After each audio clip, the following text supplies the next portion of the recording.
Maharashtra news, सर्वसामान्यांच्या हक्कासाठी, न्यायासाठी। शरद कृषी महोत्सव लोणंद यांच्या वतीने भव्य महाशिबिराचं आयोजन MIDC वाई येथील श्रीनिवास मंगल कार्यालय येथे आयोजित करण्यात आला होता। राष्ट्रवादी काँग्रेस पार्टी शरदचंद्र पवार वाई खंडाळा महाबळेश्वर विधानसभा अध्यक्ष डॉक्टर नितीन सावंत यांच्या प्रयत्नातून या शिबिराचे आयोजन करण्यात आले होते। यामध्ये महिला मुलींसाठी मोफत स्वयंरोजगार, विविध क्षेत्रात यश संपादन केलेल्या विद्यार्थ्यांचा गुणगौरव आणि सत्कार समारंभ आयोजित करण्यात आला होता। या कार्यक्रमासाठी वाई मतदारसंघ राष्ट्रवादी काँग्रेस पक्षाचे ज्येष्ठ नेते प्रसाद भाऊ सुर्वे, वाई विधानसभा अध्यक्ष डॉक्टर नितीन सावंत, वाई विधानसभा युवक अध्यक्ष केदार गायकवाड, सातारा जिल्हा युवक सरचिटणीस संग्राम कदम, वाई शहर युवक अध्यक्ष संतोष शिंदे इत्यादी पदाधिकारी उपस्थित होते। इथल्या मुलांना इथं शिक्षणाची सोय नाही। आज या ठिकाणी स्पोर्ट्स मध्ये एक अकॅडमी चालवणाऱ्या सरांचं या ठिकाणी मी मनापासून खरं तर कौतुक केलं पाहिजे की त्यांच्या या प्रयत्नांच्यामुळे आज आपल्या भागातली मुलं नॅशनल लेवल पर्यंत चाललेली आहेत। पण शासकीय पातळीवरती खरं तर हे प्रयत्न व्हायला पाहिजे। एखादं चांगलं स्टेडियम, या ठिकाणी जे खेळाचं संकुल आहे हे जर का या मुलांना मिळालं तर निश्चितपणे आपली मुलं ऑलिम्पिक पर्यंत बदल करण्यासाठी कमी पडणार नाही। आपण बघतोय की त्यांच्यासाठी जर आपण ती संधी निर्माण केली तर या वयामध्ये सुद्धा मुलं आज IPS IAS कलेक्टर झाल्याशिवाय राहणार नाही, हा विश्वास मला निश्चितपणे आहे। आणि त्या वेळेला या लाडक्या बहिणींची मुलं ज्या वेळेला स्वतःच्या पायावर उभे राहून घरी येतील, एखादा SP येईल, एखादा कलेक्टर येईल, त्या वेळेला या लाडक्या बहिणीचं जे ऊर भरून येईल ते आम्हाला करायचंय आणि हेच आम्हाला पवार साहेबांनी शिकवलेलं आहे। आणि म्हणून आज या ठिकाणी आम्ही आपल्यासाठी सुद्धा हाच उपक्रम घेऊन आलोय की आपल्या या माता भगिनींना घरून स्वतःचा रोजगार उभा करता यायला पाहिजे, 4 पैसे मिळवता यायला पाहिजे। कारण आज परिस्थिती अशी आहे जे निश्चितपणे आपल्या या माता भगिनींना स्वतःच्या पायावर उभं राहता यावं आणि घरून त्यांना रोजगार निर्माण व्हावा याच्यासाठी हा मेळावा या ठिकाणी आयोजित केलेला आहे। आमची अशी अपेक्षा आहे की कुठली तरी योजना येऊन त्यासाठी आपल्याला कुठेतरी रांगेत उभं राहण्यापेक्षा आपण आपल्या पायावर उभं राहावं आणि तुमच्या दारामध्ये कुठेतरी लोकांची लाईन लागावी याकरता हा रोजगार मेळावा आहे। आपण सगळ्यांनी या मेळाव्याला भरभरून प्रतिसाद दिला त्याबद्दल मी आपल्या सगळ्यांचं मनापासून आभार व्यक्त करतो। आणि इथून पुढे आदरणीय पवार साहेबांच्या विचारांचं, पुरोगामी विचारांवरती आम्ही सर्व वाटचाल करत राहू आणि तुतारी फुंकणारा माणूस हा घराघरात पोहोचू हीच या ठिकाणी आपल्या सगळ्यांना सांगू इच्छितो। आणि पुन्हा एकदा या ठिकाणी उपस्थित सर्वांचे मी मनापासून आभार व्यक्त करतो आणि थांबतो। धन्यवाद। मार्गदर्शन शिबिर आपण आयोजित केले, यासाठी उपस्थित आपले डॉक्टर नितीन सावंत, आमचे ज्येष्ठ सरकारी डॉक्टर सतीश बाबर, वाई विधानसभा युवकचे अध्यक्ष केदार गायकवाड, वाई शहर युवकचे अध्यक्ष संतोष शिंदे, वाई तालुक्याचे सरचिटणीस संग्राम कदम, मांडरगावचे सरपंच मौलीजी, या ठिकाणी या आरोग्य शिबिरासाठी आलेले सर्व डॉक्टर सहयोगाची जी संकल्पना घेऊन आपल्याकडे येते ती ऋतुजा इंगोले, आमच्या गाडगेताई व आपण सर्व उपस्थित। आज आपण या समोर आपण या सगळ्या महिला भगिनी जमल्या आहोत, याचं मूळ श्रेय जातं हे आपल्या आदरणीय शरद पवारजी साहेब यांच्या दृष्टीला।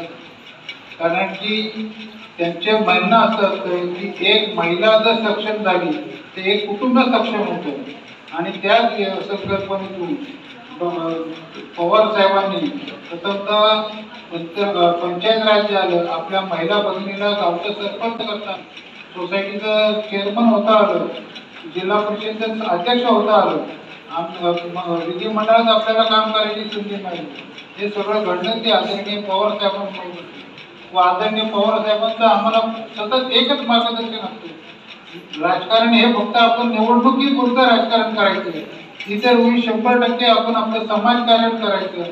आपल्याला समाजाच्या हितासाठी, त्याच्या रोजगार उन्नतीसाठी जे काही करता येईल ते कार्य करायचं। त्याच संकल्पनेतून आपण आज हा सर्व मेळावा घेतलेला आहे.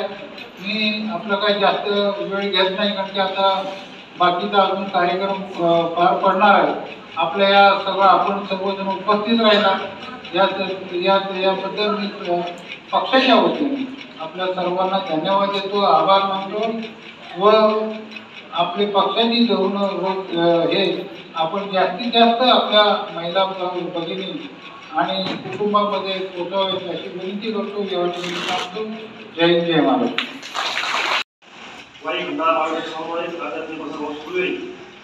या ठिकाणी उपस्थित असलेले डॉक्टर बाबर, आदरणीय संतोषजी शिंदे, संग्रामजी कदम, इतर सर्व मान्यवर. डॉक्टरांनी यानंतर वाई तालुक्यामध्ये अतिशय प्रचंड असा प्रकारचा प्रमाण केला आहे आपले, आणि याच्यामध्ये महिला सक्षमीकरण हा जो पण आपण हाती घेतलेला आहे. आदरणीय देशनेत्या सुप्रिया सुळे यांच्या मार्गदर्शनाखाली संपूर्ण महाराष्ट्रावर महिलांना सक्षमीकरण करणे धोरण हे राबवलेलं आहे. म्हणजे आपण या सर्वांना आपण तर महिलांना सुद्धा आपल्या भारताला असतील, इतर तुमच्या असतील, इतर तुमच्या भारत असतील, त्यांनी सर्वांनी त्याचा लाभ घ्यावा. आणि हा प्रोग्राम आम्ही इथून पुढं नवीन पुढं आम्ही भरपूर राबवत आहोत ही अपेक्षा करतो. आणि या डॉक्टरांना प्रत्येकाला जे व्यक्तीमध्ये काम करत आहे, महाराष्ट्राचे देशाचे आराध्य दैवत छत्रपती शिवरायांना स्मरण करून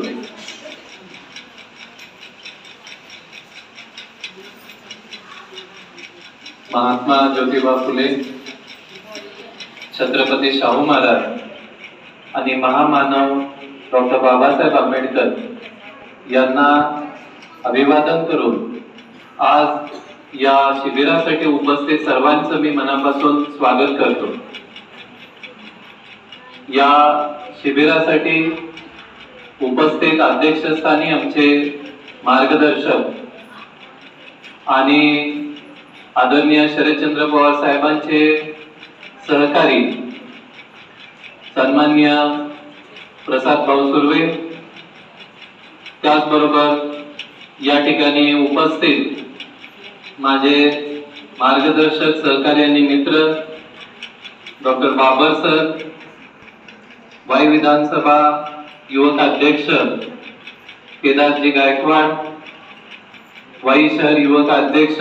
आज आपण हा कार्यक्रम घेतोय त्या उपस्थित असलेल्या माझ्या सर्व माता आणि भगिनी. अजून एक नामोल्लेख राहिला ते म्हणजे आमच्या ज्येष्ठ सहकारी महिला पदाधिकारी आणि माझ्या मोठ्या बहीण अलकाताई गाडगे. आज हा कार्यक्रम आम्ही या ठिकाणी करत आहोत. खरं म्हटलं तर इलेक्शनचे वारे वाहू लागले की अनेक घोषणांचा पाऊस पडायला लागतो आणि मग मूळ ज्या गरजा आहेत त्या गरजा सामान्यांच्या बाजूला राहतात.